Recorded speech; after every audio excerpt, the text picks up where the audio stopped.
Hello, everybody. Welcome back to E20 Zone TV. I am joined by George Lewis. He is a man I know from Twitter. He's going to talk to me about West Ham this season, Fiorentina, Prague, because he will be there. George, how are you doing? I'm good. How are you? I'm good, mate. I'm good. I'm excited about next week. Don't get me wrong. This time next week, we'll know exactly what has happened. But, for me, I am excited, but I'm also nervous because it is a big moment next week. Let's be honest. Like West Ham, if we can win that, it's a major achievement for us, especially for our club. You know what I'm saying? So, Yeah, 100%. it's one of them. Let's get into this, George. West Ham United 2022-23 season. How do you assess this season in your eyes, George? Definitely a mixed bag. I did expect a drop off from the last two seasons. I think if the last few years in the Premier League have taught us anything, it's like really hard for teams to maintain that. But if you think of Leicester, obviously, fifth 2 years in a row, then eighth with an FA Cup, they've just been relegated. Wolves finished seventh 2 years in a row, and they've been in a couple of relegation battles. So I think it was inevitable that we'd drop off. I didn't think we'd drop off quite as much, to be honest. But I think if you look at where we finished, I'm not gonna. Well, as you know, I wasn't that nervous about getting relegated, to be honest. So I think we just have to take it. Hopefully next year's a bit better, but obviously next week can eradicate everything, in my opinion. See, I agree. Yeah, I think next week, if we win the competition, it becomes a bad season with a pot of gold at the end of it, i.e., the trophy. Do you know what I mean? I think if we lose next week, then I think it's failure big time, like with Moyes and everything. And I do think it's very black and white with Moyes. I will get onto that in a minute. But for me, this season, I just feel it's been a mixed bag season. We've done the spaces on Twitter. We've all spoke before, and we said about Moyes' style of play. You are very much of the mindset of, you know what, the style of play that he's doing is getting us results. But is it sustainable for next season if we've got no Declan Rice here? Yeah, that's a big question. It's like kind of hard to answer at the moment. I don't think we'll know until we play like maybe 5 games without him. It depends who we get in as well. I mean, judging by the transfer targets, I think it's already clear that we're not going to be able to get one player to replace him. We're going to have to get two. We're going to have to get one who can break up the play and then one who can kind of pass a little bit more. So, I mean, yeah, we'll have to see. I do kind of expect this to be a bit higher next season, like maybe around 10th or 11th, like 3 places. But is that a bit of a drop off from where we've been though? Like, listen, I understand what people say about Moyes. Don't get me wrong. I've seen the debates all right for the last sort of 6 months. Moyes in, Moyes out. People who are very much Moyes out, literally wishing death on the man. And then you've got people who are like a bit like Alfie and yourselves who respect what he's done. Where is the line though with him? Because like for me, if he wins it, he gets benefit of that in my eyes. In my eyes, I think you win the competition. I've watched West Ham long enough over the years to go, you know what? I've seen enough shit over the years. I can sit there and say, fair enough, I can accept one shit season in the Premier League with a trophy at the end of it. If he loses it, to me, he's like the nearly man.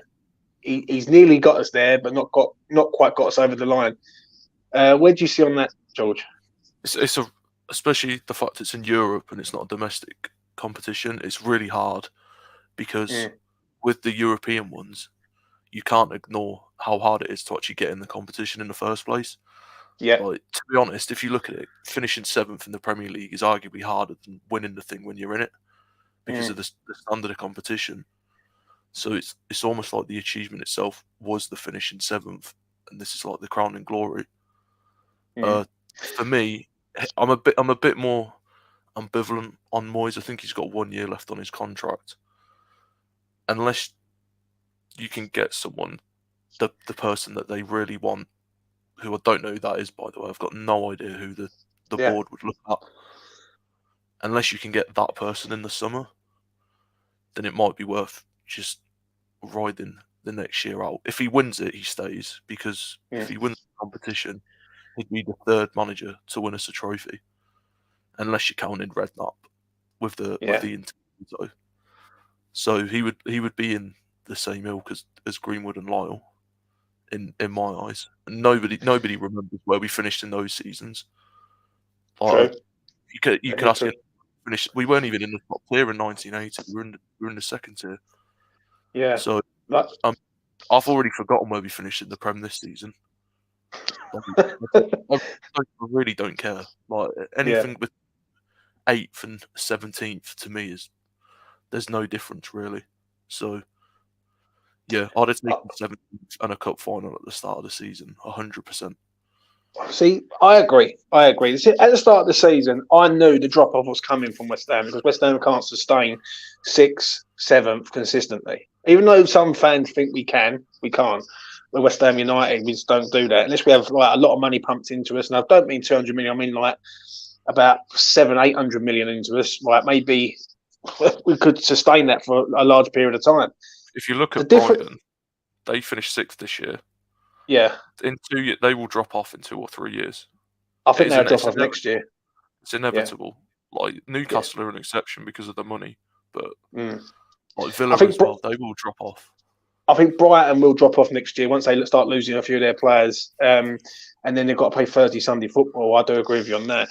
But in regards of Moyes, where do you sort of stand with Moyes in regards of sort of is it black and white? Right? Is it he wins, he stays, he loses, he goes? In your eyes, I think he'll stay either way. Do you reckon? Personally, yeah. I think if we knew which manager we wanted in the summer, there'd be way more talk about a specific manager. It's the one thing I hate about this club is whether it's transfers or managerial appointments, it's just so scattergun.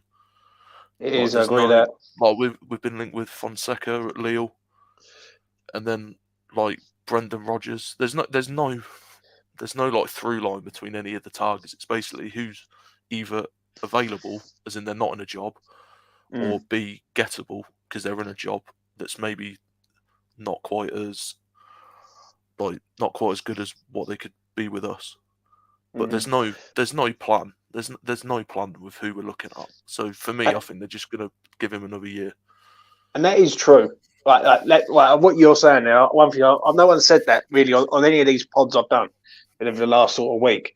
No one's really said it. Like, if we do get a manager, what's the plan for the new managers? Like West Ham's mindset, because it is very scattergun approach. Like even with our transfers this year, there's no continuity. You know what I mean? If you look at our last few managers, we had Bilic, which was, I think he was like 5th choice when we appointed him. Sacked him, went to Moyes, then went to Pellegrini, and then we went back to Moyes. There's no continuity with that really. You're just pivoting from different styles.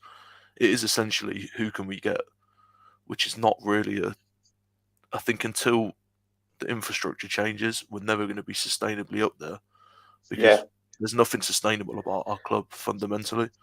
So you are essentially relying on a really good manager to maybe get you out of like any shortcomings that you have with squad building, which, to be fair, Moyes did for 2 years. So we'll have to see. The only thing I will say, Joel, it's a style of play that a lot of fans that I speak to, right, and me and you have had this debate quite a lot on Twitter and fucking on here and everything. It's a style of play that irritates a lot of fans, right? A lot of fans look at it that you can do that style of play when you're fighting relegation, but West Ham should not be fighting relegation to be doing that style. Where do you sort of lie if Moyes sets up basically how he's been setting up all for the second part of the season next season? Because that's a major thing for a lot of fans. They're thinking to themselves, can we really watch a team be dominated in many games, but try and nick goals rather than be on the front foot? Yeah, I mean, I go to like quite a few away games as well. Yeah, and I have to say, this season especially, the away performances have been really poor. Like just dour. Like I think we're marginally better at home. I think we are more on the front foot at home. Yeah, but the away kind of performances are a real concern. I think obviously everyone knows our counter-attacking is nowhere near as good as what it was in the previous 2 years, which is a lot of the reason why we are worse this season. For me, I don't personally think he's the man. If you're gonna play possession football in inverted commas, he's definitely not the manager for it because he's never done it, and it's stupid to assume that he's going to change it now when he's in his early 60s. In 20 years of management, it's not going to change. Like all the managers have like a fundamental principle, and his has never been possession. So to expect to flick it like a switch in one season, it's not going to happen. For me personally, I can ride it out for a year, until we're actually proper about organising our club and having some continuity between the director of football and the managerial appointments. I can take a year at that because I do think I can't see us getting relegated under him personally. Like no matter how bad it gets, I just cannot see us getting relegated under Moyes. I agree with you on that. I think he's got a way of just seeing. He will just get you out of it. And listen, I remember when I was doing the space with you and Kane, and I think Tay was on there even also, and basically someone turned around and said, "You grind it out." He knows how to grind out games. Yeah, I looked in January when we had obviously when I think December, January was where we really hit a bad bit of form. Yeah. Then I looked at the remaining fixtures, and at that point we had Everton, Forest, Southampton, and Leeds all at home, and I said he will win at least 3 of those games, and we won all 4, and we kept a clean sheet in 3 of them. And I think people, when you're in a relegation battle, people forget how bad you actually have to be to go down. Like if you just beat the teams around you at home and then pick up like a few points from some mid-table teams, you'll stay up, and that's exactly what we did. So, and I back him to do that again next season. I've got to ask you a few things. It's not brilliant looking forward to it, but the reality is he will keep us up. See, the thing is, right, I've got to ask you a few things in regards of sort of the fan base, right? And I'm going to speak for the people who want him out. Can you understand the people who do truly want him out because the style of play is just dead? Like I can get it from I use Alfie as an example, WestHamOnline. Now I know Alfie pretty well. He does this pod with me, and at the end of the day, Alfie's backed Moyes for a long time, and I can see why Alfie's backed Moyes for a long time because he's the best manager that's brought us the best sort of recent history sort of glory, as in i.e. semi-final, final. West Ham don't do that. That's one thing I will say. West Ham don't do that. West Ham haven't done that for a hell of a long time. Do you know what I'm saying? So I can understand it on that side. The only issue that I have is that there seems to be very much a divide at West Ham in regards to sort of like generational. I think the older fan base want Moyes out because they've seen the good times. The younger fan base want Moyes here because it's the best they've ever seen. Like, what do you think on that? If people want him out because of the style of football, and they just say I'd rather be entertained and maybe lose, then fine, fair enough. But they have to stick to that argument. They can't then get an entertaining manager in, start losing every week, and then say, actually, I just want results. Which is, I think, is a lot of the problem. I think it's been easier to say it this season because the results haven't come. Like, obviously, the last 2 years were better when we were winning. I don't think we've changed that much in terms of style. I think we've obviously regressed in quality, but I don't think we've changed in style that much the last 2 years. If I'm being honest, I thought we changed more last season than what we did this season. I just think this season for me, George, it's like Moyes hasn't got a fucking clue what he's doing. That's the thing that drives me. Yeah, when he's going 3 at the back, 4 at the back, 5 at the back, wing backs. He didn't know how to get the best out of Paqueta. He really did, and he sort of stumbles on the 4-3-3 and puts him in there with like Souček, Rice, Paqueta, and it seemed to work. The problem is there's a lot of issues with Moyes where he goes like the subs are late, the tactics are very slow, sort of in game. Like if it ain't going right in game, we can see it. You can see it from the stand. I can see it from where I am.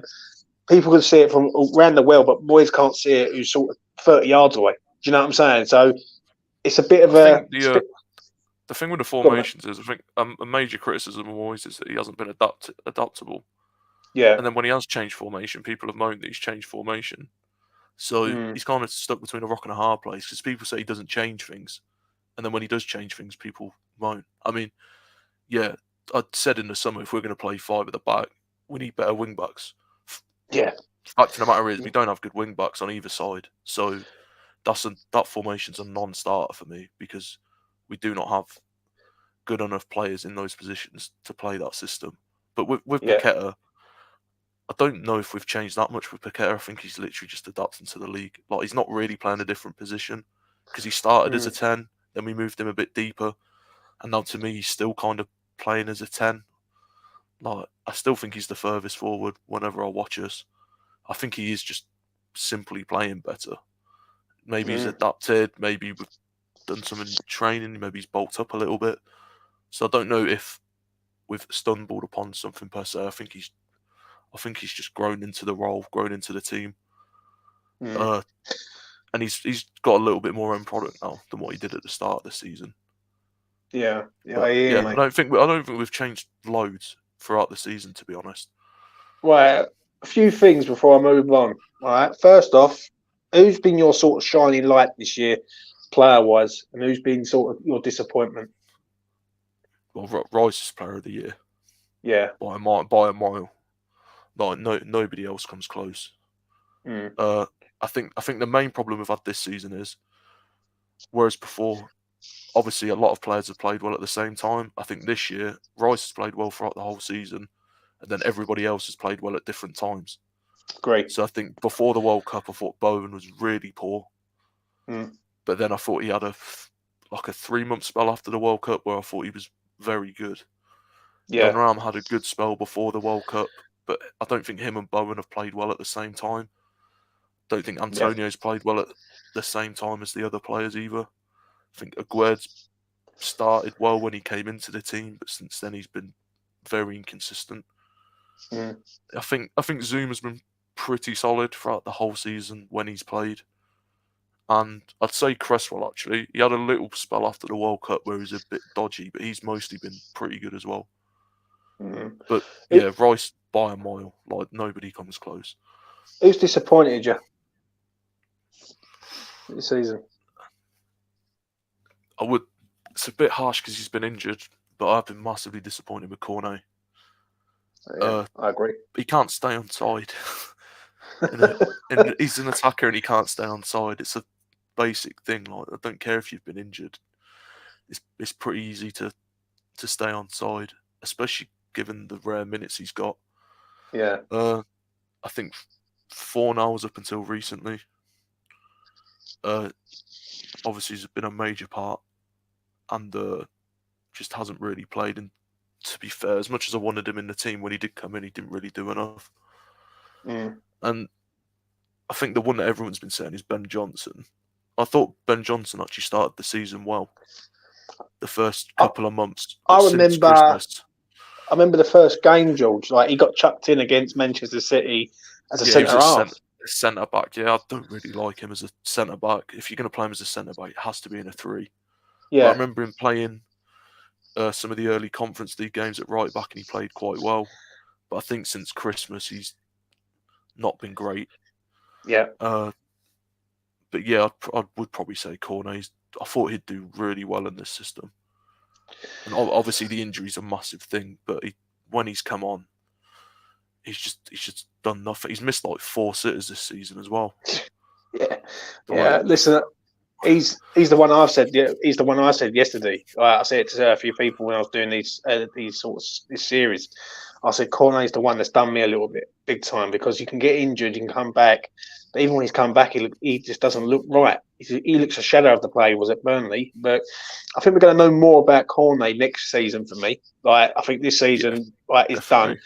I think next season, if he comes back in next season and he still performs like that, then he needs to be out the door because he's just not on it. Before we move on, I've got to ask these quickly, because it came out yesterday about Mikel Antonio's comments about Scamacca. What do you make of it? I didn't actually watch the video, but I kind of saw the reaction when I came back. It's a bit weird.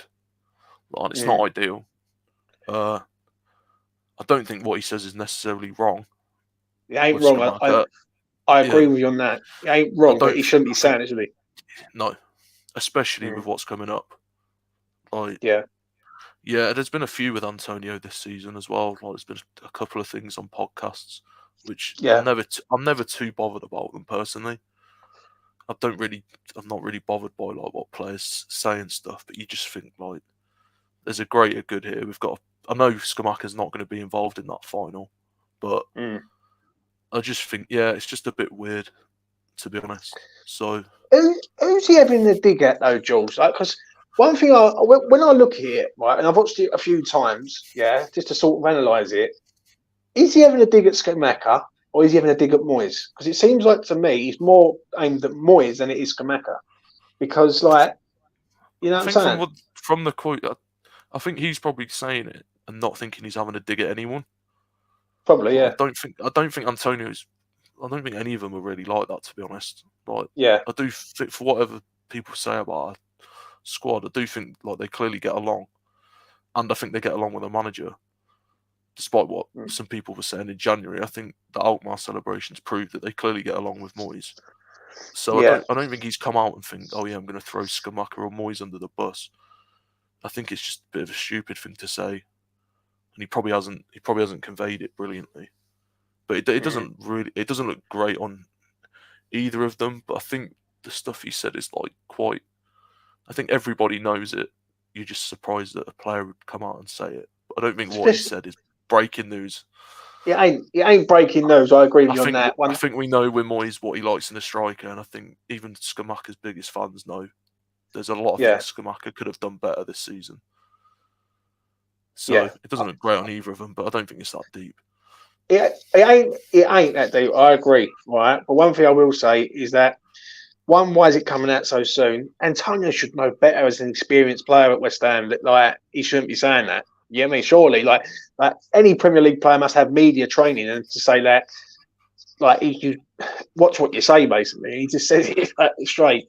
I think it's more the dig at Moyes, if I'm being honest. I don't think it's a dig at Skamaka. I think Skamaka's a good player, but he said something in there like Moyes doesn't know how to sort of use him.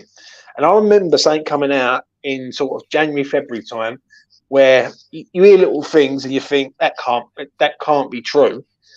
In regards of Moyes asking the players how to sort of supply Skamaka. And with that sort of what Antonio said yesterday on that pod, that to me just says that Antonio's bang on what he's saying. Right? It's very polarizing, this one. I want the players to be truthful, but there's a time and a place. That's the only thing. And he should say it after the final, not before it. But Or just it's don't one of them say it. ones. Yeah, or just Don't don't say say it it in all. public. Yeah. Yeah, 100% agree, mate. Right, let's move on to this. How do we approach Fiorentina in Prague? George, how do we sort of go and try and get a positive result against Fiorentina, mate? I think we'll play very similarly to how we did in Alkmaar. Mm. I'm not gonna lie, I don't know a lot about them, but from what I've looked at their results in the Conference League, they score like quite a lot of goals, but they let in a few as well. Yeah, So, and from what other people have said, they're a bit of a mess at the back. they are. So, It, so I it's think what we'll sit in. it's what I keep hearing every single Yeah, time. I keep hearing I the don't same thing think over. I don't think they're your traditional what you expect of like old Italian teams where they'll score and then just shut you out for like 80 minutes. Like Yeah. Roma tried doing last night with Sevilla. I don't think they're going to be like Roma. I think they're a bit more on the front foot than that. So I think we'll let them have the ball and try and pinch one on the break. Is that the right tactics against this side though? Because then what it is yet again it's waiting for them. We're waiting for them to make a mistake, and I do fear us in this game in one aspect. If we go a goal down, West Ham will have to come forward, and this is where Fiorentina could be decent. Do you know what I'm saying? Yeah, but if you kind of say we go 1-0 down and they're good on the break, but if you just ignore the fact we're 1-0 down and we go after them, they hit us on the break anyway. Yeah, You know, I yeah, think you have to look at what we're good at, and we're much better at sitting in and hitting teams on the break or getting some territory and winning, scoring from a corner. I mean, obviously everyone wants to be a little bit more expansive than that. Yeah. But that is what we've been good at the last 3 years. And for anyone, for like the Alkmaar game, I was out there. They really didn't look like scoring in that second leg. Like, we forced them wide, we made them cross the ball, and we headed everything out. And I think we're going to try that again with Zuma in there. It's whether or not we can just be a little bit better on the counter attack, because we had a lot of chances in both legs against Alkmaar.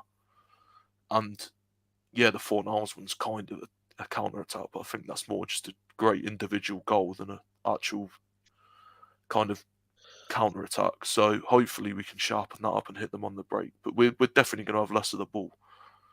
So yeah, I agree. Anyone going in thinking, yeah, let's get after him, it's not going to happen. The thing is, I do agree with you in that way, but then I do look at West Ham and think this is their moment. Like, one thing I can't see, I can't have, is if they're just going to sit there and just wait and wait and wait. It's going to, because that will be painful to watch. That'd be like, well, come on, West Ham, you've got to make a move. Like, do you know what I mean? You've got to do something. Because one thing with this team, with Fiorentina, from what I've looked at, and I've done a little bit of like research on this team, is they've got fast players on either flank. They've got obviously Cabral up front, who we was linked with for a long time. He come from Basel. He went there. We was linked with him in the summer a few years ago. Obviously, Milenkovic is another player that who was going to come to West Ham, but West Ham chose Zuma over him.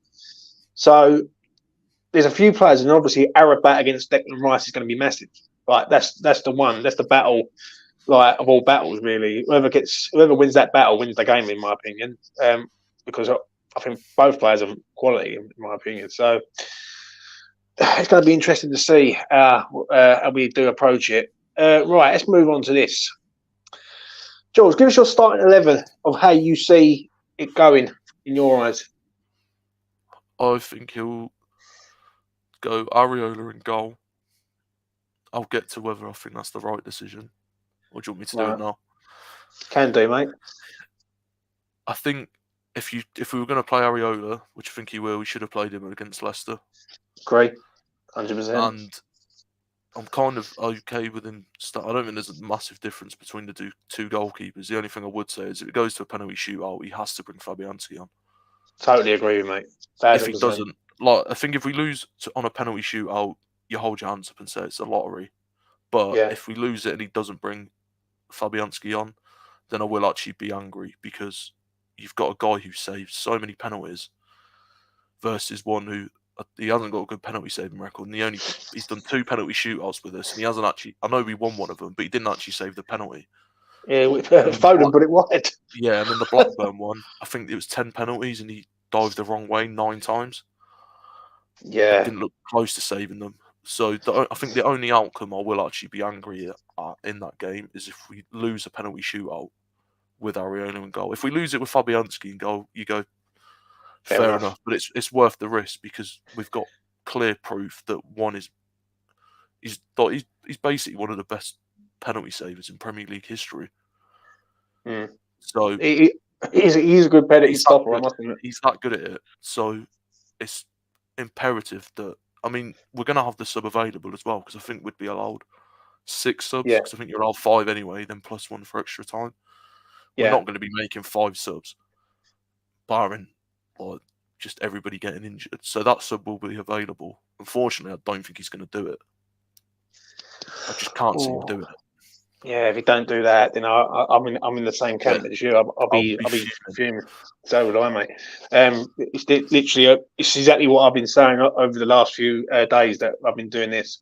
Fab has to come on if it goes to pens. If he's not on the pitch, then Moyes needs to be sacked the next day, in my opinion. Like, because that's a sackable offence, in my opinion. Like, that would annoy me more than a lot of stuff that's happened in the league this year. Yeah, because that's just basic money. If every fan knows it, then and like if we lose a penalty shootout with Fabianski and people go, well, you shouldn't. If you bring him on, you kind of ask him to lose. It's nonsense. You're not. That's rubbish.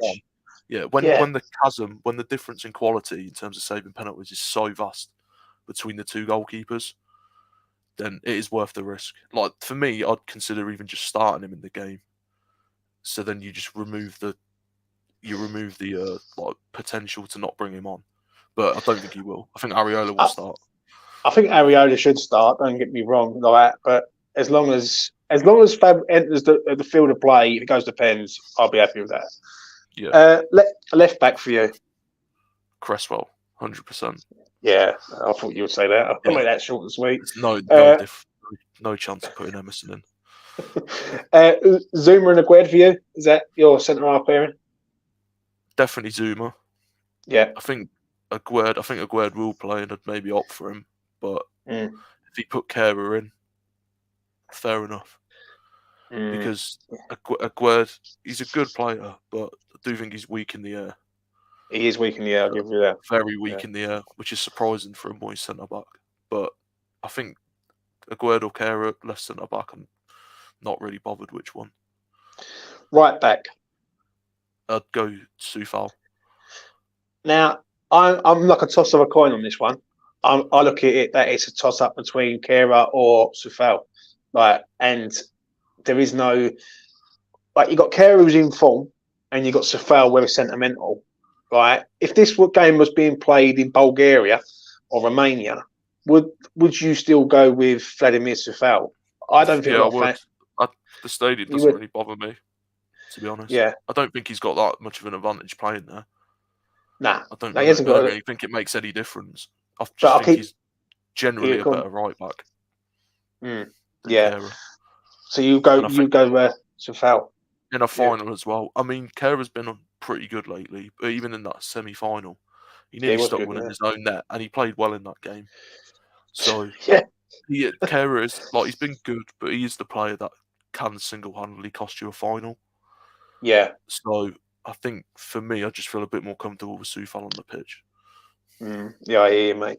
Obviously, midfield is pretty simple, really. Declan Rice, Lucas Paqueta, Thomas Souček. I think it's a big game for Thomas Souček, I will say that. In the attack line, I would say, you'd probably say Bowen is in there, Mikel Antonio. Yep. And the left-hand side is, yet again, a toss of a coin. This is coming from me, George. You know how much I back Ben Rama up. But I think West Ham should go with 4-0 from the start and make sure Benny comes on.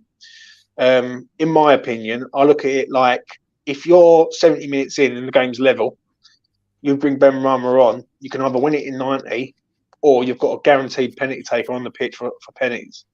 Yeah.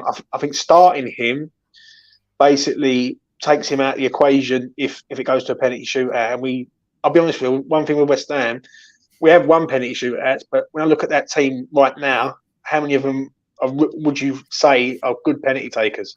There's not many on there. Yeah, probably about 3 or 4. Yeah. So for me, I think it has to be 4 now because he's in form to a point, but I would bring Benny on. What do you think on that, mate, on the left-hand side? Yeah, I've thought about this. I genuinely think this is like 50-50. Yeah. So whatever Moyes picks is fine. But I was thinking, do you get more benefit out of Ben Rama being on the pitch at the start of the game or potentially a penalty shootout? And it's definitely, you get more benefit out of him at the end of the game with a penalty shootout. So I think if they both start, I think they've got just as much chance of each other of influencing that game in 90 minutes. Whereas I think Fornals would be an okay penalty taker, but Ben Rama is our best penalty taker. So he has to be on the pitch because if he starts the game, he's not making it to the penalty shootout. And another player that wouldn't is Paqueta, and he's probably our second penalty taker. Great. So if they both start and we get to a penalty shootout, your two best penalty takers might not even be on the pitch. So we've got to think about that. And I think obviously Paqueta has to start. So for me, Ben Rama's on the bench, probably 4-0 starting, but I'd be okay with Ben Rama starting. I mean, it could turn out he has an absolute worldie and we win it in 90 minutes. We don't even have to think about penalties, but I do think you have to consider it before the game. I think the way Moyes will look at this is, and basically when the lineup comes out next week, they will look at it and go, right, 4-0 starts, Moyes is playing the long game, in my opinion. If he plays Ben Rama, he's trying to win it in 90. I think Do you he'll know what I start mean? Benrahma. It wouldn't surprise me if he starts I think Benrahma. Benrahma will start. Don't get me wrong. It really wouldn't surprise me if he starts Benrahma. But I've got to be honest. He has got to look at it from a penalty shootout point of view, because like it could come to a stage where West Ham will sort of, both teams will cancel each other out. West Ham are going to try and make substitutions, and the subs that he's going to bring off, which he usually brings off, like your Paquetas, your Benrahmas, people like that, they're your penalty takers. Do you know what I'm saying? And when I look around the pitch, who else is there who can really take a penalty? I don't think I've ever seen Thomas Souček take a penalty in his life. Do you know what I mean? I think Cresswell would be good. Cresswell would be a shout. I think. I'm not. I wouldn't be confident with Bowen. I'm not going to lie. I wouldn't even be confident with Deck. No. If I'm being realistic, if someone said to me, "Would you like rely on Declan Rice to score a penalty for West Ham?" I'd say no, because he's too predictable in where he's going. Like his body shape. You know what I mean? Yeah. I think obviously we've got Lanzini and Ings on the bench, so yeah, they would come on. I mean, Lanzini, you could just literally, if he doesn't want to play him, you just bring him on for like added time in the second half. Yeah, with extra time, you just bring him on for 2 minutes and get to penalties. And Ings, obviously, Ings will come on for Antonio, so yeah, that would boost it a little bit. Like I think people will think, "Oh, you're being negative thinking about penalties," but look at all the finals that have happened in the last 2 weeks. They've basically all gone to penalties, and the other one was a last-minute winner in extra time. Yeah, I agree, mate. It's going to be close. Like finals generally are close, so because no one wants to make a mistake and no one wants to give it away. So you know what I mean. It's a season. That's a whole season in 190 minutes or 120 minutes, and no one's going to want to give it away. So you know, I can understand it. Right, let's get to this, George. Give me your prediction, George, of how you see it going. Final score. Are we bringing the trophy back to East London? I think it will go to penalties. And I think if Fabianski comes on, I think we win. I think if Ariola's in goal, I think we lose. So I really do think could be that black and white with it. Yeah, I think it might be 1-1. I can't see there being more than 2 goals in 120 minutes. So yeah, like maybe 1-1 after extra time, and then goes to penalties. So given that I think he won't bring Fabianski on, that obviously means I think we'll lose. But I thought we'd lose in Alkmaar, so I'm happy to be proven wrong. Do you know what? I actually agree with you. I've said it on a few of these. I'll say it to you now.